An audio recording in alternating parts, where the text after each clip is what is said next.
नाजरीन, आप देख रहे हैं हमारा यूट्यूब चैनल आग मऊ। मैं हूं नौशाद अंसारी। अस्सलाम वालेकुम।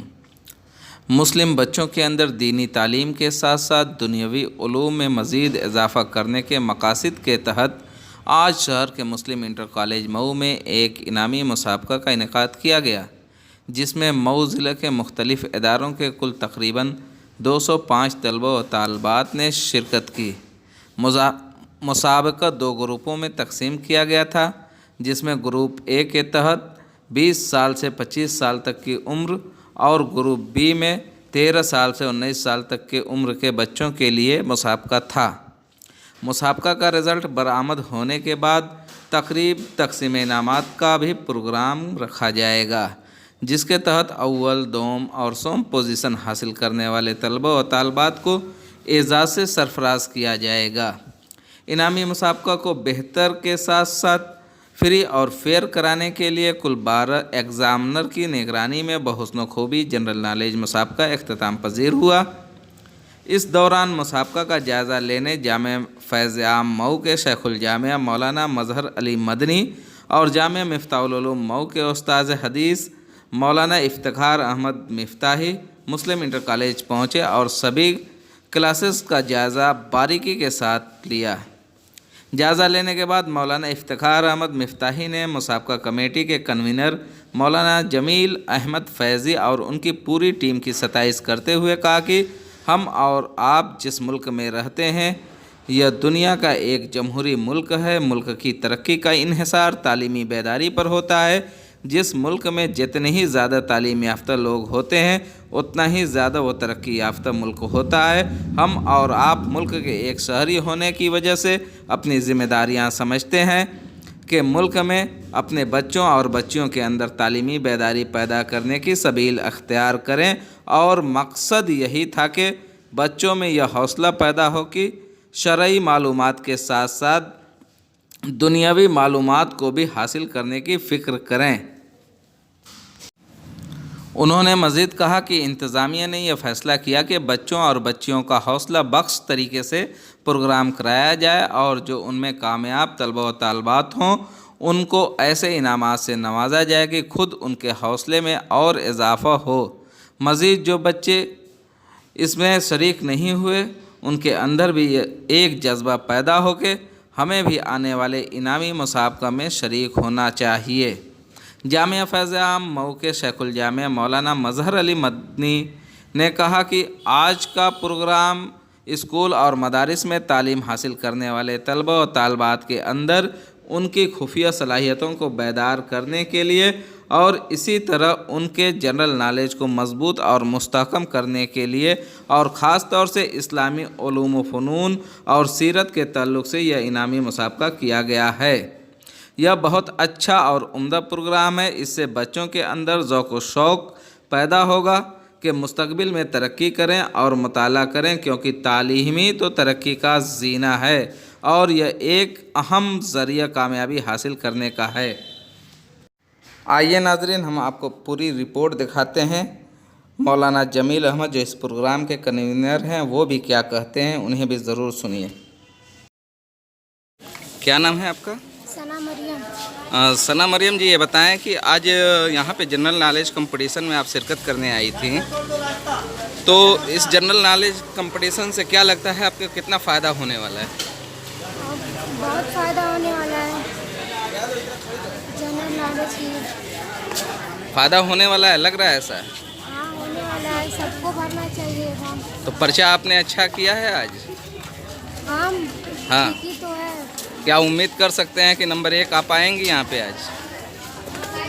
हाँ, कर सकते हैं। कर सकते हैं? हाँ। ठीक है, थैंक यू।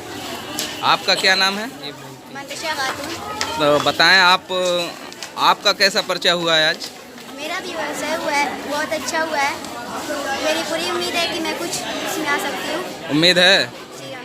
तो क्या पर्चे में कुछ दिक्कत महसूस हुई या आसान पर्चा आपके हिसाब से लगा? मेरे हिसाब से तो बहुत आसानी आया था। बहुत आसान आया था। तो उम्मीद है कि जनरल नॉलेज से कुछ बच्चों को फ़ायदा होने वाला है? जनरल नॉलेज से बहुत सारे फ़ायदा होता है। कैसे तैयारी करती हैं घर पे? जनरल नॉलेज के लिए तैयारी कैसे करती हैं? कोई लर्न नहीं करते हैं, ऐसे ही थोड़ा कोई लर्निंग नहीं करती हैं ऐसे? आपको जनरल नॉलेज है, बस जो स्कूल में पढ़ती हैं वही है? हाँ वही है। क्या घर पे स्कूल ही से मालूम होता है। घर पे अखबार है, रसाले हैं, जरायद हैं और चीज़ें हैं, वो सब नहीं पढ़ती हैं? नहीं पढ़ती। अच्छा, ठीक है, थैंक यू। का मेरा नाम जुवेरिया खातून है। क्या? जुवेरिया खातून है। जी, बताएं कि कैसा पर्चा हुआ है आज? अल्हम्दुलिल्लाह अच्छा ही हुआ है। जी, अल्हम्दुलिल्लाह अच्छा ही हुआ है। पर्चा अच्छा हुआ है। तो आपको था कि मतलब आसान पर्चा है या टफ आपके लिए था? जो इस्लामिक क्वेश्चन था हमको तो बहुत आसान लगा कि हम आरबी में पढ़ने वाले हैं, लेकिन जो जनरल नॉलेज है तो वो हमें थोड़ा सा टफ लगा है, क्योंकि इतनी मालूमात नहीं रहती है जनरल नॉलेज की। मतलब मसाइल जो इस्लामी मसाइल से मुतल्लिक जो पर्चे थे वो आपको बहुत आसान लगे, बहुत आसान लगे। लेकिन जो जनरल नॉलेज है, जो आम ज़िंदगी में रोज़मर्रा हमारे साथ पेश आते हैं, वो थोड़ा सा आपको टफ लगा।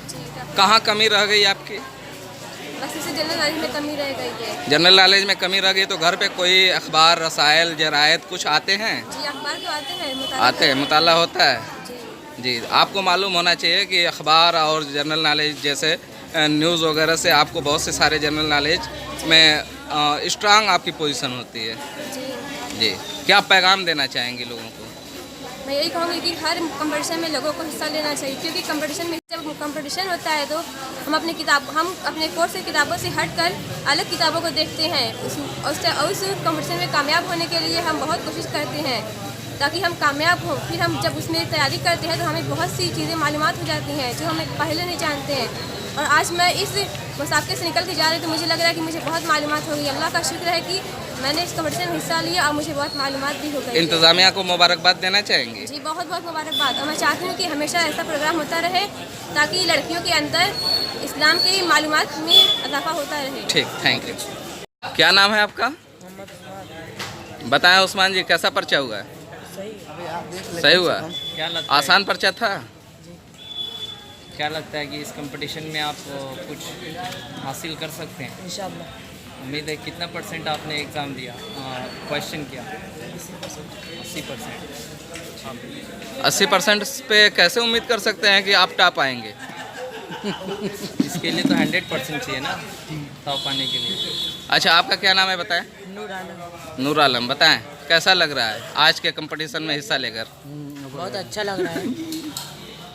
इस कंपटीशन का जो मकसद है कि बच्चों में अवेयरनेस आए, बेदारी आए, बच्चों के अंदर तालीम की जो बेदारी है वो बढ़े, तो क्या इस प्रोग्राम से लगता है कि आपके अंदर बेदारी आएगी? इंशाअल्लाह। लोगों को क्या मैसेज देंगे? लोगों को अच्छी तालीम, जब हम तालीम हासिल कर लेंगे तो लोगों को तालीम हासिल कराएंगे, बच्चों को तालीम हासिल कराएंगे कहीं पे जाके। जी हज़रत, बताएं आज किस तरीके का प्रोग्राम है? देखिए, हम और आप जिस मुल्क में रहते हैं, ये मुल्क दुनिया का एक अहम जमहूरी मुल्क है। मुल्क की तरक्की का दारोमदार इन्हिसार तालीमी बेदारी पर होता है। जिस मुल्क में जितने ही ज़्यादा पढ़े लिखे लोग होते हैं उतने ही वो मुल्क तरक्की याफ्ता माना जाता है। तो हम और आप मुल्क की एक शहरी होने की हैसियत से अपनी ज़िम्मेदारी समझते हैं कि मुल्क में अपने बच्चों और बच्चियों के अंदर तालीमी बेदारी पैदा करने की सबीलें इख्तियार करें। मकसद यही था कि बच्चों में ये हौसला और जज्बा पैदा हो कि वो दीनी और शरई मालूमात के साथ साथ दुनियावी मालूमात को भी हासिल करने की फ़िक्र रखें। इंतज़ामिया ने यह फ़ैसला किया कि बच्चों का हौसला बख्श तरीके से प्रोग्राम कराया जाए और जो उसमें कामयाब बच्चे हों या बच्चियां हों उनको ऐसे इनामात से नवाजा जाए कि खुद उनके हौसले में और इजाफ़ा हो। मज़ीद जो बच्चे इसमें शरीक नहीं हुए हैं उनके अंदर भी एक जज्बा पैदा हो कि हमें भी आने वाले इनामी प्रोग्राम में शरीक होना चाहिए। इसी मकसद के तहत आज का ये प्रोग्राम मुनक़िद किया गया। आज के इस प्रोग्राम में लगभग कितने बच्चों ने पार्टिसिपेट किया है? 205 बच्चों ने और बच्चियों ने। इसका रिज़ल्ट कब आउट होगा? रिजल्ट तो मैं समझता हूँ 15 रोज़ के बाद ऐलान होगा जी। और फिर जब एक प्रोग्राम कराएंगे इज्तिमाई तौर पर तो उसी में ऐलान किया जाएगा। अच्छा, क्या उससे पहले आप इसको बता सकते हैं कि इस प्रोग्राम में जो ये प्रोग्राम हो रहा है जनरल नॉलेज, इसमें सिर्फ एक ही कम्युनिटी है या हमारे बिरादरान वतन ये भी सब हैं? चीज़ तो वहाँ जमील साहब बताएंगे। नहीं, इसमें जो है सिर्फ हमारे मुस्लिम बच्चे और बच्चियां हैं, क्योंकि वो ये जो प्रोग्राम है इनामी मुसाबका, इसके अंदर सीरत और जनरल नॉलेज तो सीरत ज़्यादातर जो है हमारे मुस्लिम बच्चे ही, हमारे नबी सल्लल्लाहु अलैहि वसल्लम की जो सीरत थी उस पर ये सवालात थे, इसलिए ज़्यादातर नहीं बल्कि एकदम वही मुस्लिम बच्चे ही हैं और बच्चियाँ हैं। क्या उम्मीद कर सकते हैं कि आगे मतलब बिरादरान वतन के साथ भी इस तरीके का प्रोग्राम किया जाएगा, साथ साथ मुस्लिम बच्चे भी जी हों? इंशाअल्लाह हमारा एक टारगेट, ये पहला हमारा तजर्बा था। आने वाले वक्त में हम कोशिश करेंगे कि जिस तरीके से हमारे मुस्लिम बच्चे और बच्चियां हमारे साथ आए और ये मतलब मुकाबला हुआ, इसी जोश व खरोश के साथ हम बिरादरान वतन के लिए भी एक जो है खुसूसियत के साथ प्रोग्राम कराने की कोशिश करेंगे। जनरल नॉलेज प्रोग्राम होता है जी, जनरल नॉलेज कंपटीशन में जो शिरकत करते हैं उनके लिए मतलब एक फ़ीस रख दी जाती है, ऐसा क्यों है? क्या उन बच्चों को मोटिवेट करने के लिए फ्री में उनको इस तरीके का नहीं किया जा सकता? देखिए कोई चीज़ आप जब फ्री में मिलती है ना, माले मुफ्त दिले बेरहम, तो उसकी वैल्यू नहीं होती है। इसलिए कोई भी जो है ऑर्गेनाइज होता है, कोई भी प्रोग्राम होता है, उसमें एंट्री फीस हो, रजिस्ट्रेशन फीस हो, फॉर्म फीस हो, इसके लिए उस प्रोग्राम की अहमियत को बताने के लिए ऐसा किया जाता है, ऐसा नहीं है। लेकिन जहाँ तक मुझे मालूम है कि अब तक का सबसे महंगा फॉर्म आपने बेचा है। तो ये भी आपको मालूम होना चाहिए कि ये डिस्ट्रिक्ट लेवल नहीं, ये जो है प्रदेश लेवल पे ये सबसे बड़ा इनाम, इसमें इनामी मुकाबला हो रहा है कि सबसे बड़ा इनाम उम्र की शहादत उन बच्चों को या बच्चियों को दिया जाएगा जो ए में शिरकत किए हैं और वो पहली पोजीशन हासिल कर रहे हैं। उम्र की शहादत तो कोई फाइनेंसर आपको मिला हुआ है? नहीं, उसको तो वो बात की बात है, वो हम तो अपनी जिम्मेदारी पे ना। अगर मान लीजिए फाइनेंसर फाइनेंस नहीं करता है तब क्या? कोई बात नहीं, हम करेंगे इंशाअल्लाह। हमने ऐलान किया है, हम अपने वादे पे जमे हैं और इंशाअल्लाह हम जो है जो इनामात की तकसीम होगी और जो हमने वादा किया है और लोगों से इंशाअल्लाह। मतलब इनामात में सिस्टम क्या है? पहले नंबर पे आने वालों को क्या है, सेकंड, थर्ड असल में क्या है? उसमें क्या है, इनाम की जो है कंडीशन है, हमारा जो पहला इनाम ग्रुप ए का है, पहला इनाम उम्रा है और उसमें चाहे वो ए में बच्चियां हों या बच्चे हों, उनको उम्रा की शहादत होगी। अगर इनकेस अगर बच्चियां आती हैं तो उनके लिए महरम की ज़रूरत होगी, तो हम उनको जो है टाइम देंगे 6 महीने का। अगर उसके बाद भी नहीं आते तो फिर उसके बाद हम उनका दूसरा विकल्प मुतबादिल रास्ता देखेंगे, लेकिन उनको इनाम से महरूम नहीं करेंगे, ऐसा नहीं। दूसरा इनाम जो होगा फ्रिज यानी ग्रुप ए की, और तीसरा जो इनाम साइकिल। इसी तरीके से ग्रुप बी के अंदर पहला इनाम लैपटॉप और दूसरा जो है वॉशिंग मशीन और तीसरा साइकिल है। तो इस तरीके से और 5 यानी ए और बी ग्रुप में 5 लोगों को एक्स्ट्रा इनाम दिया जाएगा, जिसे तश्जी इनाम कहा जाता है। और बाकी इंशाल्लाह हमारी कमेटी फैसला करेगी। इंशाल्लाह हो सकता है कि सारे बच्चे और बच्चियों को जो शिरकत की है उनको अलग से कुछ इनाम दिया। लेकिन ये बच्चों को इंस्पायर करने के लिए इस तरीके का प्रोग्राम किया जाता है, तो क्या ज़रूरी है कि बहुत महंगा इनाम का इंतज़ाम किया जाए और बच्चों के ऊपर बहुत महंगी मतलब जो फॉर्म वगैरह बेचने का इस तरीके का किया जाए? क्या उस चीज़ को आप बहुत कम में और बहुत छोटे से इनाम के ज़रिए उनको सरफराज नहीं किया जाता? क्योंकि इनाम होता है। नहीं, देखिए इनाम तो इनाम होता है, लेकिन हमारा जो हम जिस मज़हब से ताल्लुक़ रखते हैं, हमारे हर एक बच्चे और बच्चियों की ख्वाहिश होती है कि बैतुल्लाह की ज़ियारत, और इसी बहाने वो बैतुल्लाह की ज़ियारत, और दूसरी बात क्या है कि सीरत का मुताला भी इसी बहाने हो जाएगा, और क्या कहते हैं कि आम के आम गुठलियों के दाम हो जाएंगे। तो क्या मतलब हम समझे कि मतलब अभी तक तो उम्र की शहादत है, आगे हज की भी शहादत आप नसीब फरमाएंगे? इंशाअल्लाह अगर ऐसा हुआ तो ज़रूर ज़रूर। हिम्मत हौसला रखना चाहिए। ठीक, शुक्रिया जी। हज़रत आज किस तरीके का प्रोग्राम है?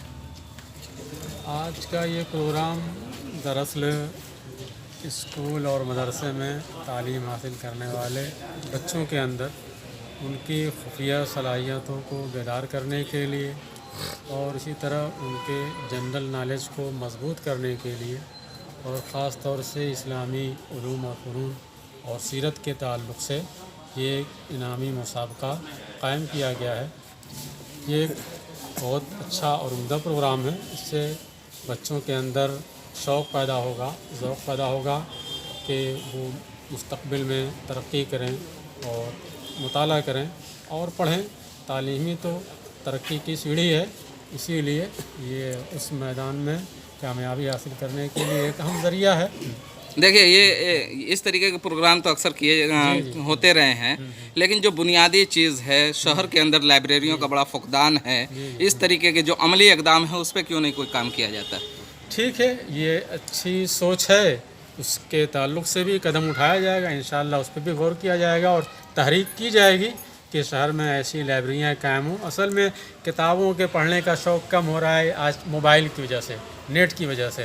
ये सारे तलबा जो है नेट पे सारी मालूमात हासिल करना चाहते हैं, किताबों की तरफ रुझान कम हो रहा है। लेकिन इसीलिए उसको उसमें बढ़ाने के कामयाबी थोड़ा लिए सा उसको मुश्किल है। बढ़ाने के लिए, क्योंकि कहा जाता है कि मोबाइल पे जितनी जल्दी चीज़ें आती हैं उतनी ही जल्दी ख़त्म हो जाती है, और किताबी जो चीज़ें रहती है ताहयात रहती है। जी जी, तो इस पे कितना फोकस होगा? नहीं, ये बात तो आपकी सही है कि किताबों से जो इल्म हासिल किया जाता है वो पुख्ता होता है, मजबूत होता है और सही होता है। वो दिमाग में देरपा होता है। और मोबाइल से हासिल होने वाला इल्म वैसे ही डिलीट हो जाता है, जैसा कि और चीज़ें उससे डिलीट होती हैं। तालिब इल्म के नाते जितने जो यहाँ पे तालिब इल्म हैं, बच्चे बच्चियाँ, तो उनको मोबाइल के बारे में आप क्या पैगाम देना चाहेंगे? ये तो खुद मुसाबका ही एक पैगाम है कि जो है मोबाइल को छोड़ करके किताबों का मताला करें और उससे इल्म हासिल करें। Thank you.